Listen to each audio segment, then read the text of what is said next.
இயேசுநாதா வாரும் இயேசுநாதா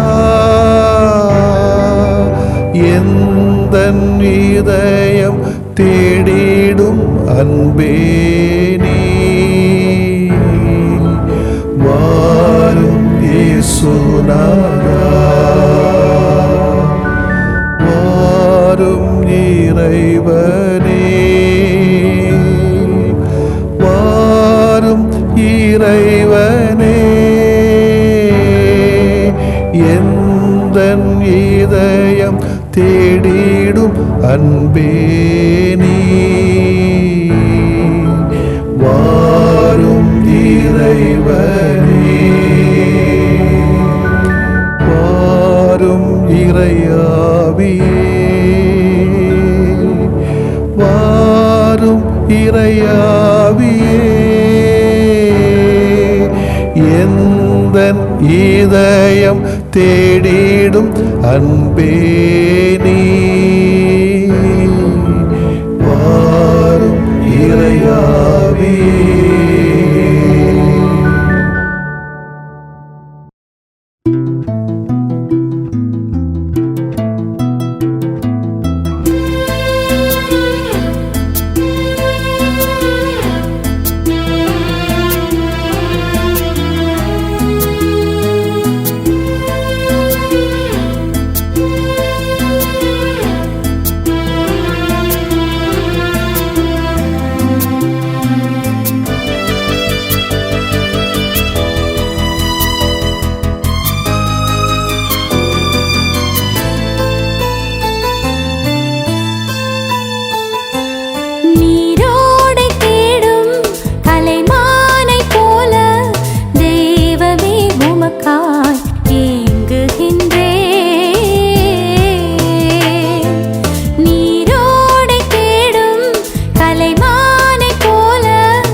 மத்தேயு நற்செய்தி அலகு 6 இறை சொற்றொடர்கள் 7 முதல் 15 வரை. அக்காலத்தில் இயேசு தம் சீடரை நோக்கி கூறியது, நீங்கள் இறைவனிடம் வேண்டும் பொழுது பிற இனத்தவரை போல பிதற்ற வேண்டாம். மிகுதியான சொற்களை அடுக்கிக் கொண்டே போவதால் தங்கள் வேண்டுதல் கேட்கப்படும் என அவர்கள் நினைக்கிறார்கள். நீங்கள் அவர்களைப் போல் இருக்க வேண்டாம். ஏனெனில் நீங்கள் கேட்கும் முன்னரே உங்கள் தேவையை உங்கள் தந்தை அறிந்திருக்கிறார். ஆகவே நீங்கள் இறைவனிடம் வேண்டுங்கள். விண்ணுலகில் இருக்கிற எங்கள் தந்தையே, உமது பெயர் தூயதென போற்ற பெறுக. உமது ஆட்சி வருக. உமது திருவுளம் விண்ணுலகில் நிறைவேறுவது போல மண்ணுலகிலும் நிறைவேறுக. இன்று தேவையான உணவை எங்களுக்கு தாரும். எங்களுக்கு எதிராக குற்றம் செய்தோரை நாங்கள் மன்னித்துள்ளது போல எங்கள் குற்றங்களை மன்னியும். எங்களை சோதனைக்குட்படுத்தாதையும் தீவனிடமிருந்து எங்களை விடுவையும். ஆட்சியும் வல்லமையும் ஆட்சியும் என்றென்றும் உமக்கே. ஆமேன். மற்ற மனிதர் செய்யும் குற்றங்களை நீங்கள் மன்னிப்பீர்களானால் உங்கள் விண்ணக தந்தையும் உங்களை மன்னிப்பார். மற்ற மனிதரை நீங்கள் மன்னிக்காவிடில் உங்கள் தந்தையும் உங்கள் குற்றங்களை மன்னிக்க மாட்டார். ஆண்டவரின் அருள்வாக்கு. இறைவா உமக்கு நன்றி. கிறிஸ்து இயேசுவிலே பிரியமுள்ள சகோதர சகோதரிகளே, ஒவ்வொரு நாளும் பல முறை சொல்லப்படுகிற ஒரு ஜெபம், ஒரு மாதிரி ஜெபம், இயேசு கற்றுக் கொடுத்த ஜெபம், இயேசு செய்த ஜெபம்.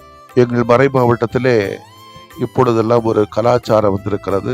ஒவ்வொரு கூட்டத்திற்கும் இறுதியிலே இந்த மன்றாட்டை தான் நாங்கள் செய்வதுண்டு. பூசையில் மட்டுமல்ல, ஜெபமாலையில் மட்டுமல்ல, கூட்டங்கள் முடிவிலையும் இப்போது சொல்லப்படுகிறது. சந்தோஷம். ஆனால் ஒரு பயம், இப்படியே சொல்லியோ இந்த ஜெபத்தினுடைய தன்மையை மறந்து விடுவோமோ என்ற ஒரு அச்சம் கூட எனக்கு வருவது உண்டு. அவ்வளோ பவர்ஃபுல்லான ஒரு ஜெபத்தை இப்படி வாட்டர் டவுன் பண்ணிடுவோமோ என்று கூட தோன்றுகிறது. ஒவ்வொரு முறையும் தேர்தல் வருகின்ற போது வாக்காளர்கள் கூறுகின்ற வார்த்தை, எங்களது ஆட்சியில் ஏதாவது கடந்த முறையில் தவறு செய்திருந்தால் அதனை மன்னித்து மறந்து விடுங்கள். இனி அதுபோல் ஒருபோதும் நடக்காது. ஆனால் மறந்து விடாதீர்கள் என்பதே இன்றைக்கும் அதான் நடந்துட்டு இருக்கு. இப்ப அண்ணன் தம்பிகளுக்கிடையே சொத்து பிளவு பிரச்சனை வருகின்ற போது ஒருவர் மற்றவரை நோக்கி பிரச்சனையை எண்ணிக்கொண்டே இருக்காதே, மாறாக மறந்துவிடு, ஆனால் மறுத்து விடாதே என்பதே. இதுபோன்று பல இடங்களில் இத்தகைய அடைமொழி வார்த்தையை நாம் கேள்விப்பட்டிருக்கிறோம், நாமும் சொல்லியிருப்போம். அதுபோலத்தான் இயேசுவின் வேண்டுதல் ஜெபமும் இறைவேண்டலும் இதன் அடிப்படையில் அமைந்துள்ளது. காரணம், ஒரு மனிதனை இறை நிலைக்கு அழைத்து செல்வதே மன்னிக்கின்ற பண்புதான். அதனால்தான் இந்த இறைவேண்டலை விவிலிய பேராசிரியர்கள் 2 படிவங்களாக பிரித்து காட்டுகிறார்கள். ஒன்று கடவுளை புகழ்வதும், 2வது படிவம் மனிதர்களை மன்னிக்கின்ற மனம் கிடைக்க பெறுவது. மன்னிக்கின்ற மனம்தான் இறைவனை புகழ இடம் கொடுக்கும் என்பதை இயேசுவின் எதிர்பார்ப்பு. அதனால்தான் விபச்சாரத்தில் பிடிபட்ட பெண், ஊதாரி மகன் போன்ற ஊமைகளிலே இயேசு அவர்களை மன்னிக்கின்றார். காரணம், அவர்களை மறுத்துவிடக்கூடாது என்பதே இயேசுவின் எண்ணம். ஒரு பாட்டு கூட ஞாபகம் வரும்னு நினைக்கிறேன். இது ஒரு அழகான ஜெபம். ஜெபம் என்றால் என்ன? எதற்காக ஜெபிக்க வேண்டும் அல்லது இறைவேண்டல் செய்ய வேண்டும்? கடவுளுக்கு நம்ம தேவைகள் தெரியாதா, புரியாதா, கேட்காதா? பின் எதற்காக இறைவேண்டல் வேண்டும்? எல்லாமே விதிப்படிதானே நடக்கும் என்றால் கடவுளிடம் எதற்காக ஜெபிக்க வேண்டும்? இறைவேண்டலால் கடவுளின் திருவுளத்தை மாற்ற முடியுமா? நமது இறைவேண்டலை எப்படி புரிந்து கொண்டிருக்கிறோம்? கடவுளிடம் பல வேண்டுதல்களை கேட்கிறோம். கேட்ட எல்லாமே கேட்டவுடன் கிடைத்து விடுகிறதா? இவையெல்லாம் ஜெபிக்கின்ற ஒவ்வொருவருக்கும் எழுகின்ற பல கேள்விகள், 1000 கேள்விகள். நான் இப்ப அதை பற்றி விளக்க நான் வரல, ரொம்ப நேரம் ஆயிரம். இதுதான் ஜெபம் என்று யாரும் இலக்கணம் வகுக்க முடியாது. வார்த்தையால் சொல்வது மட்டுமல்ல ஜெபம், அமைதியாக இருந்து வேண்டினாலே ஜெபம்தான். இப்ப என்னன்னா, வா வச்சு பிதற்றுனா இவன் நல்லா ஜெபம் செய்யறான், அமைதியாக 2 வார்த்தைகளை சொன்னா இவருக்கு ஜெபம் செய்ய தெரியாது என்று குற்றம் சாட்டப்படுகிற ஒரு சூழல். 1 சாமுவேல் 1:13 அன்னாவுக்கும் ஏலிக்கும் இடையேயான உரையாடல் ஜெபம் என்றால் என்ன என்ற கேள்விக்கு ஒரு அழகான பதிலை தருகிறது. ஆண்டவர் திருமுன் என் உள்ளத்தை கொட்டுதல், இதுதான் இறைவேண்டல். உள்ளதை உள்ளபடியாக உன்னை நீ இறைவனிடத்திலே நீ சமர்ப்பித்துக்கொள். இதை விட ஜெபம் என்ன வேணும்? அப்படியானால் நம்முடைய இறைவேண்டல் எப்படி இருக்க வேண்டும்? எப்போது ஜெபித்தாலும் இறுதியில், இறைவா, எனது விருப்பப்படி அல்ல, உமது சித்தத்தின்படியே விருப்பத்தின்படி ஆகட்டும் என்பதாக நமது இறைவேண்டுதல்கள் அமைந்திடல் வேண்டும். 1. இதனுடைய பொருள் கடவுள் நடத்த மாட்டார் என்பதல்ல. பிள்ளை அப்பத்தை கேட்டால் இந்த தகப்பனாவது கல்லை கொடுப்பாரா? நேர்மையற்ற நடுவரே நீதி கொடுத்தால் நேர்மை உள்ள கடவுள், நம்மை அன்பு செய்யக்கூடிய கடவுள் நமக்கு நீதி வழங்காமல் விட்டு விடுவாரோ? கடவுள் எப்போது செய்ய விரும்புகிறாரோ அப்போது செய்யட்டும். நான் தொடர்ந்து நம்பிக்கை தளராது விடாமுயற்சியோடு மன்றாடி கொண்டே இருப்பேன். இத்தகைய புரிதல் இருந்தால் நமது இறைவேண்டல் வாழ்வு சிறப்பானதாக அமையுமே. நாம் எவ்வாறு வேண்டுவது என்பதை ஆண்டவர் இயேசு நமக்கு கற்றுத் தந்துள்ளார். 2 வகை. 1, இயேசு கற்றுத்தந்த அருமையான இந்த மன்றாட்டு, இதனை திருச்சபை கடந்த பல நூற்றுக்காண்டாளாக ஜெபித்து வருகிறது. நாம் நாள்தோறும் இதனை ஜெபிக்கிறோம். இதனை ஒரு வாடிக்கையான இயந்திரத்தனமான ஜெபமாக மாற்றிவிட்டால், பொருள் இல்லாமல் மன்றாடினால் ஆனால் பயனில்லை என்பதுதான் என்னுடைய தெளிவு.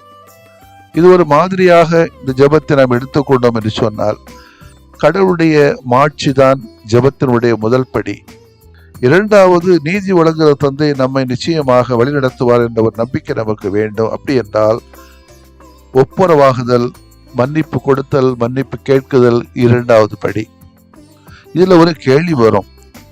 மன்னிச்சாச்சு, மன்னிப்பு கேட்டாச்சு, ஆனா பிறகு அந்த மன்னிக்கப்பட்ட நபர் தன்னுடைய பலவீனத்தை வைத்துக் கொண்டு இன்னும் நெஞ்சை நிமிர்ந்து கொண்டு நடக்கிறார் என்று சொன்னால், இவளை என்ன செய்வது? மன்னிக்கப்பட்டதன் அர்த்தம் தான் என்ன என்று பல கேள்விகள் எல்லாம் நமக்குள்ள எழத்தான் செய்கிறது. இது நமக்கு யாரையும் தீர்ப்பட முடியாது, அதுக்கு வழி இல்லை. இந்த வகையில் வழிபாடு, அர்ப்பணம், புகழ்ச்சி, மன்றாட்டு, மன்னிப்பு என 5 கூறுகளை கொண்டதாக நம்முடைய இறைவென்றர்கள் அமையட்டும். அதன் வழி இறை புகழ்ச்சிக்காக நம்மையை கையளிப்போம். மன்னிப்பை பெறவும் மன்னிப்பை கொடுக்கவும் நம்மை தயார் செய்து கொள்வோம். தவக்காலம் நமக்கு துணையாக இருக்கட்டும். ஆமேன். மன்றாடுவோமாக. ஆண்டவரே, உம்மை போற்றுகிறோம். நீர் எங்களுக்கு கற்றுத்தருகிறவாறே நாங்கள் அன்றாடம் இறை தந்தையை போற்றவும், அவரிடம் எங்களை அர்ப்பணிக்கவும், எங்களது தேவைகளை எடுத்துச் சொல்லவும், மன்னிப்பு கோரவும் மன்னிப்பு கொடுக்கவும் எங்களுக்கு அருள்தாரும். இறை வேண்டலுக்கான ஆர்வத்தை உமது தூய ஆவியாரால் எங்களுக்கு தந்தருளும். ஆண்டவரே, ஆமேன்.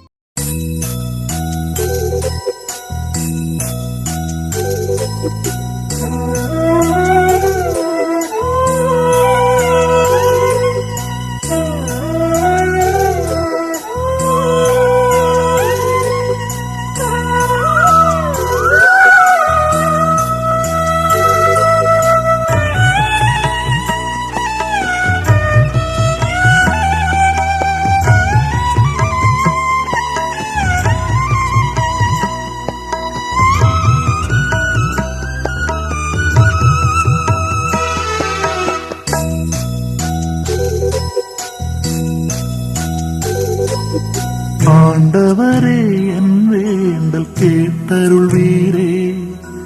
ஆறுதலாய் எனக்கு நீர் அடைக்கலமாகும். ஆண்டவரே, என் வேண்டல் கேட்டருள்வீரே. ஆறுதலாய் எனக்கு நீர் அடைக்கலமாகும். என் துயரம் எதுவென்று நீர் அறிவீரே. எனக்குதவி நீரென்று நம்பி வந்தேனே. ஆண்டவரே, ஆண்டவரே, என் வேண்டல் கேட்டருள்வீரே. ஆறுதலாய் எனக்கு நீர் அடைக்கலமாகும்.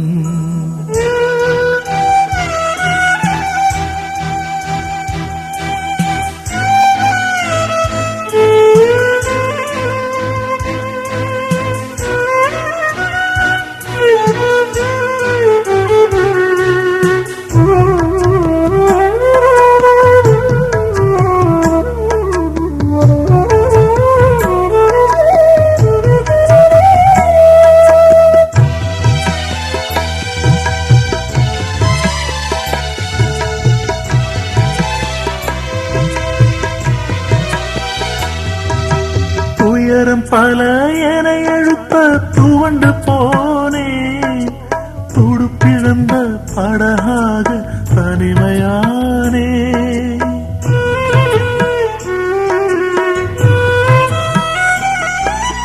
துயரம் பல என எழுத்த துவண்டு போனே. துடுப்பிழந்த படகாக தனிமையானே. வறுமையும் வெறுமையும் என்னை சூழ்ந்திட, வறுமையும் வெறுமையும் என்னை சூழ்ந்திட, வற்றாத உன் அன்பு என்னை காத்திடும். ஆண்டவரே ஆண்டவரே, என் வேண்டல் கேட்டருள்வீரே. ஆறுதலாய் எனக்கு நீர் அடைக்கலமாகும்.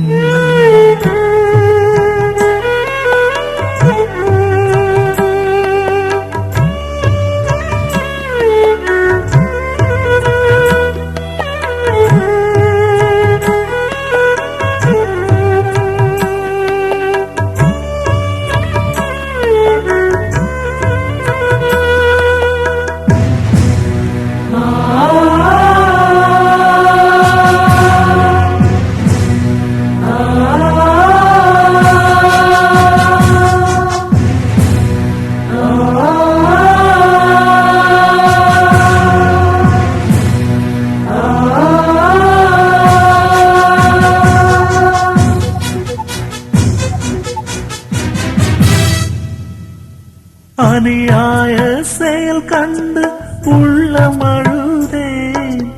அதை மாற்றும் வரம் கேட்டு உன்னை தொழுதேன்.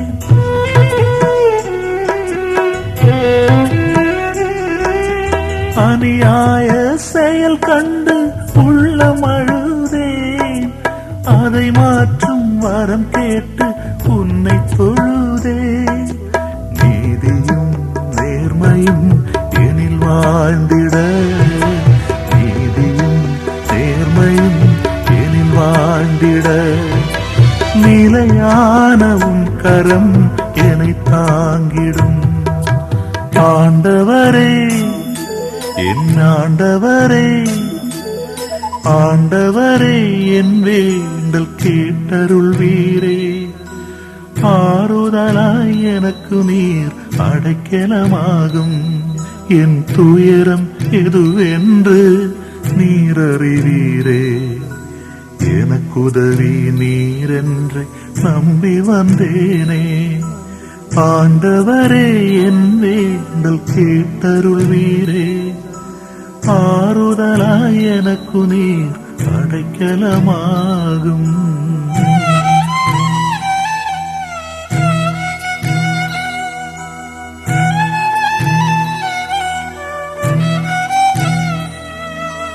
ஆண்டவரே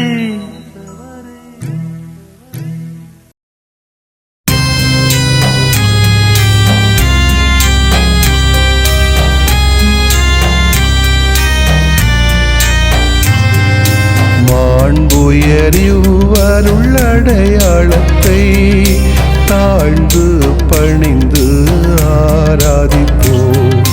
பழைய நியம முறைகள் அனைத்தும் இனி மறைந்து முடிவு பெறுக. புதிய நியம முறைகள் வருக. புலன்களாலே மனிதன் இதனை அறிய இயலா. குறைகள் நீக்க நம்பிக்கையின் உதவி பெறுக.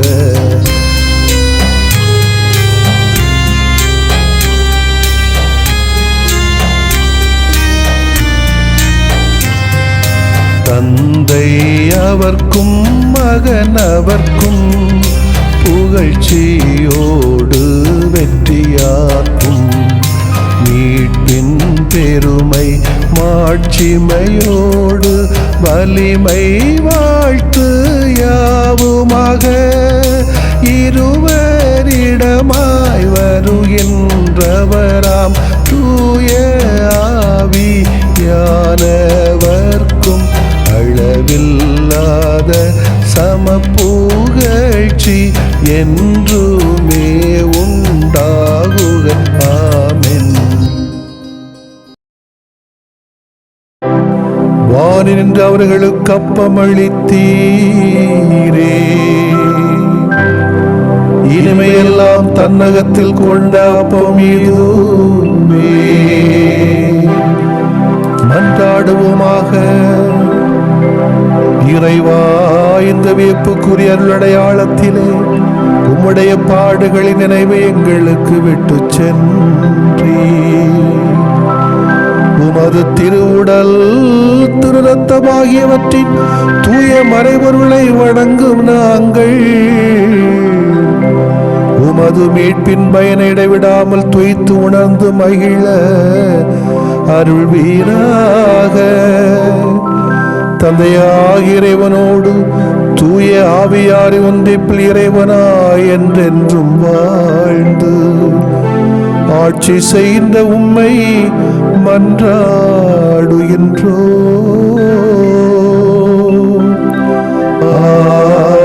ஆமென்.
மெய்யான புகழுக்குரிய